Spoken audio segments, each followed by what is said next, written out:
All right, welcome back to At the Symposium. As promised, I'm back with you on a Sunday, and we're going to be doing these episodes every Sunday where we're going to be talking about academia, philosophy, the humanities, every kind of thing that you've seen on this channel. So, taking a deeper dive into the Sokal hoax. I talked about this in my last video, which was the video on 13 books having to do with postmodernism.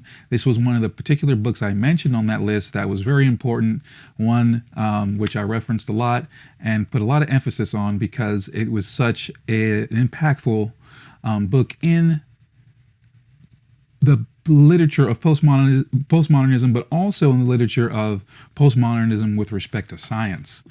So if you're just seeing this for the first time and you're not aware of this, I'll give you a little breakdown here. So Alan Sokal was a physicist in 1996 who wrote an article.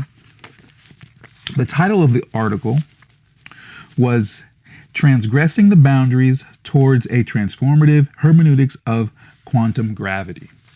Okay, now this article was basically a parody, a spoof on postmodernism, post-structuralism content. So again, if you're not familiar with the discourse or lineage of postmodern philosophy or post-structuralism, it starts in the humanities. It starts in the place called critical theory, which is really tied to literature, English, and the sociological departments. It comes out of the sociological department, starts heading into the sciences. Alan Sokal is one of the foremost that starts seeing it in the sciences and starts to reject it. So much so that he decides to play a little trick, which is basically to take science and to kind of sprinkle some scientific literature or scientific article and writing with the adaptation of a lot of postmodern and post-structuralist ideas and language. Okay, and this is what he does in the Sokal hoax, and he gets this published in a academic publication that he himself even finds credible. It's called the Social Text. So he gets it published in that. And then, months later, then you see, it comes out and he writes another article and says, hey, well, this was actually all a hoax. I just wanted to see if I could actually get this thing published to show how absurd some of these ideas are. Now, if you saw my previous video again, I alluded to the fact that this was, there's a lot of comedic value to what he says in this article. And I think we're going to go over that today. Okay, so I'm gonna read some passages here. Right now, I'm just gonna start from the beginning, from the first paragraph here. Again, what we're wanting to do is we're wanting to kind of pick out the inerrancies in scientific knowledge, and also where you can tell if he's implanting some political, postmodern, post-structuralist kind of phrases and ideology and kind of language. What you're going to find here, and this was 1996, which is really, I think is really going to be impactful for a lot of people who are just now coming to the kind of exploration and understanding of postmodernism, because postmodernism now has made itself way outside the academy. It's like very much part of our culture. So we're going to see that this is not new. This is not new at all. It's been happening in the academy for like 40 years plus. It's not new, and you're going to see a lot of mirroring language here. That's actually, in a way, it's actually old language that started in the 70s during the postmodernist, post-structuralist movements. Okay, so he starts. There are many natural scientists, and especially physicists, who continue to reject the notion that the disciplines concerned with social and cultural criticism can have anything to contribute except perhaps peripheral to their research. Since still less are they receptive to the idea that the very foundation of their worldview must be revisited or revised or rebuilt in the light of such criticism. Rather, they cling to the dogma imposed by the long post-Enlightenment hegemony over the Western intellectual outlook. This is where it starts, which can be summarized briefly as follows: that there exists an external world whose properties are independent of any individual human being and indeed of humanity as a whole. That these properties are encoded in eternal physical laws, and that human beings can obtain reliable, albeit imperfect, and tentative knowledge of these laws by hewing to objective procedures and epistemological strictures prescribed by the so-called scientific method. All right, so here he starts to jab at science here. And a sentence that you could kind of see starts to reflect a lot of language that we hear today is the clinging to the dogma imposed by the long post-Enlightenment hegemony over the Western intellectual outlook. Okay, so this is where he starts to adopt some of the postmodern language here. Let's continue. It has thus become increasingly apparent that physical reality, no less than social reality, is at bottom a social and linguistic construct. That scientific knowledge, far from being objective, reflects and encodes the dominant ideologies and power relations of the culture that produced it. That the truth claims of science are inherently theory latent and self-referential, and consequently, that the discourse of the scientific community, for all its undoubtable value, cannot assert a privileged epistemological status with respect to the counter-hegemonic narratives emanating from dissident or marginalized communities. In quantum gravity, as we shall see, the space-time manifold ceases to exist as an objective physical reality. Geometry becomes relational and contextual, and the foundational conceptual categories of prior science, amongst them, exists itself becomes problematized and relativized. Now, this word particularly is one that I want to focus on a little bit because when I was in undergrad, that was one of the foremost words that I started to notice when having a professor that was very, very far into the postmodernist kind of thing. They'll use this language, a certain language, the language of problematizing, okay, which is different than finding something problematic. So if we're doing a textual analysis of something, you might say, hey, look for the problems, or let's see what's problematic about this text. Let's look for errors or something. But when you're talking about problematizing something, what they're doing is they're actually trying to make an issue out of a subject or a text or some kind of idea. That was one of the foremost things that started to kind of ring my ears a little bit, to think that, well, what's going on with this whole postmodern thing? What's going on with this literary movement, this cultural movement, this philosophical movement? Is it that we're actually getting to something objective, or are we trying to make issues? Why are we always asking, why are professors always asking, how can we problematize this? How can we problematize the race relations? How can we problematize the relations between the genders and things like this? Why would you have to problematize something if there's not a problem to begin with? Are you trying to create a problem? It's something worth asking. I'll continue here. So here he starts to quote Derrida. One of the things he does in here is, and he mentions this later on in this book. So what this book really is first part of it is the actual essay. Then there's a series of responses given from various academics during this time. Some articles from the Washington Post, from the New York Times, because this became like a big kind of scandal, right? Like everyone was interested in this at this time. So the rest of the book is dedicated really to all those other entries. And after those people, give their 2 cents, Sokal kind of comes back and explains why he wrote it, and we're going to review some of his remarks there. But here, he starts to quote Derrida, okay? And Derrida's kind of summation of scientific discourse and the kind of errors that he sees in scientific discourse. And we'll kind of understand and see the kind of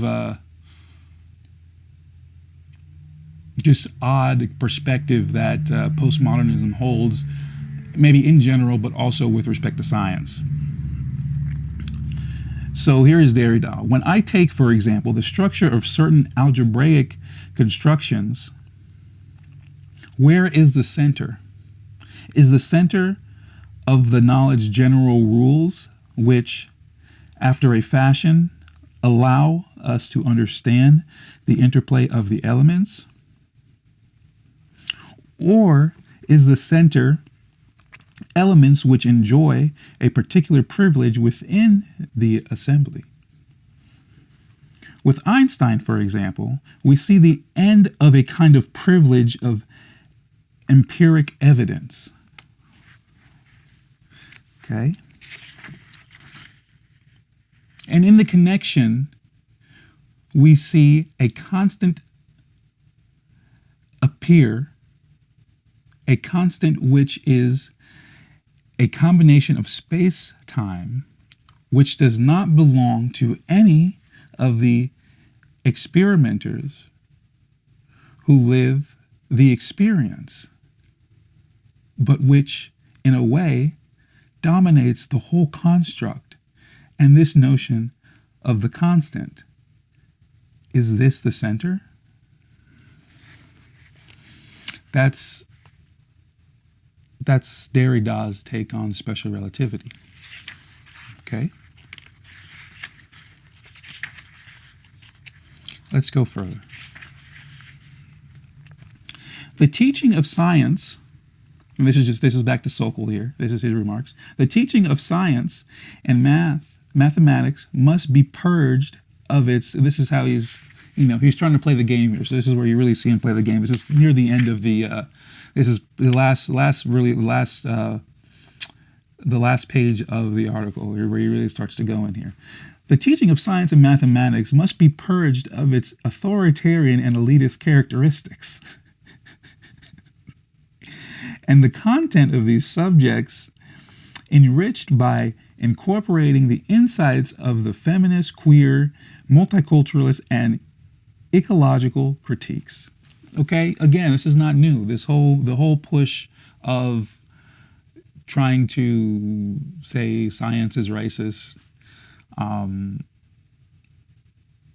math is racist and science is sexist, all these kind of things, and not in respect to the proportion of individuals who participate in them that are within certain groups. No, within it's an idea of saying that science itself lives under this Western post-Enlightenment kind of ideology that marginalizes other people, essentially. So, finally, the content of any science is profoundly constrained by the language within which its discourses are formulated. And mainstream Western physical science has, since Galileo, been formulated in the language of mathematics. But whose mathematics? He's playing the game here again. This is the whole postmodern thing is about relativism and about and about racializing essentially knowledge, right? So this is why he says, whose math is it really? Of course, Sokal, being an actual scientist and physicist, he just thinks that math is objectively math because it can be objectively quantified and rationalized in the external world, and it doesn't really matter who it came from. But when he's playing the postmodern game, these are the kind of questions that we have to ask here. Just like Derrida says, well, who do these concepts belong to and who participate in it?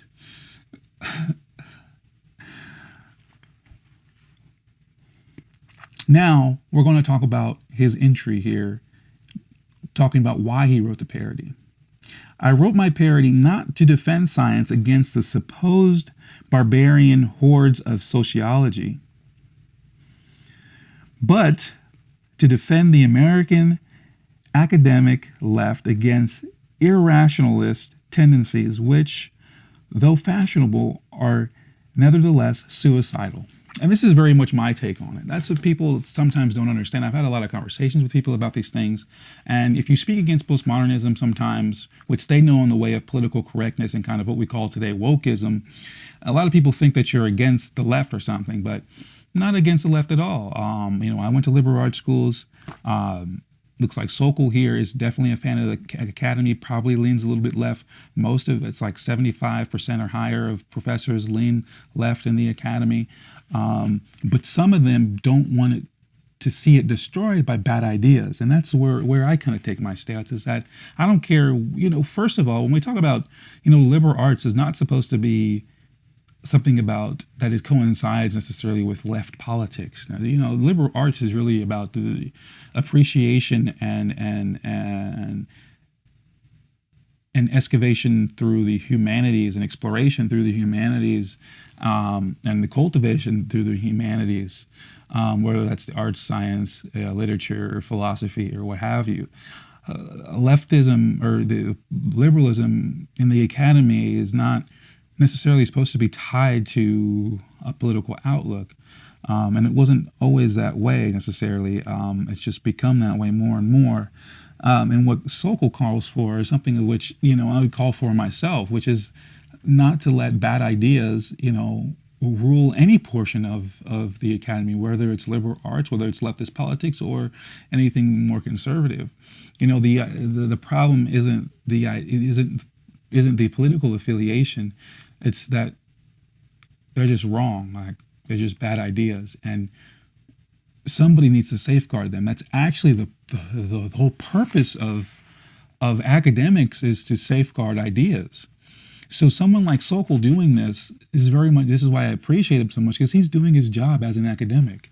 An academic is supposed to call out bad ideas and preserve good ones, and preserve logical ones and healthy ideas.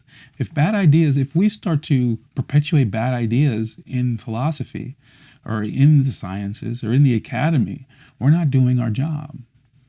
Just as much as people get upset when it seems like the police are brutalizing people instead of protecting them, in the same way, academics need to be protecting ideas rather than giving way to things that are illogical. He continues to say, what matters is never the origin of the idea. Because again, the postmodern bent, and he's got some criticisms here about, the racializing the idea. So he says, what matters is never the origin of the idea, but its content.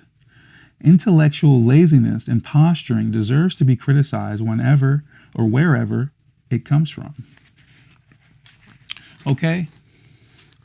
That's the gist of the issue with how postmodernism infiltrated the sciences, and is still doing so to a degree today. It's more visible, and these ideas are actually more relatable than ever. Again, if you just listen to that, and some of that language mirrored a lot of what we hear today. Think about the fact that was like 30 years ago. Okay? So this stuff isn't new. It's been happening for a long time. A lot of people have been on the front lines about this. Again, I appreciate Sokal for doing this. There's many, many more like him. A lot of the people in the entries take the same positions because, again, that's what you're supposed to be doing, and that's actually what this channel is about. It's about safeguarding the academy. It's about safeguarding good ideas and calling out bad ideas. Also, the issue with this is that we shouldn't be fighting each other. We shouldn't be really fighting against bad ideas in the academy. You should be fighting maybe different standpoints of analysis and method and conclusions, which typically is what we talk about in the academy. But I don't think we've been so distracted by something that's just all out fallacious and seems to have a whole exterior motive that, filters into politics and identity politics and what have you. It has nothing really to do with science, and this is what he's trying to bring up here. It has nothing to do with anything objective or healthy for the sciences or maybe even for our culture.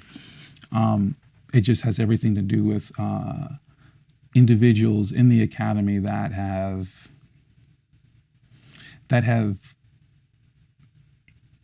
used the intellectual life as a vehicle for their own political purposes. I hope you enjoyed it. If it's intrigued you, please pick up a copy or research Sokal. Again, there's more to come. I'll see you next Sunday with some more analysis of philosophical topics. Have a good one.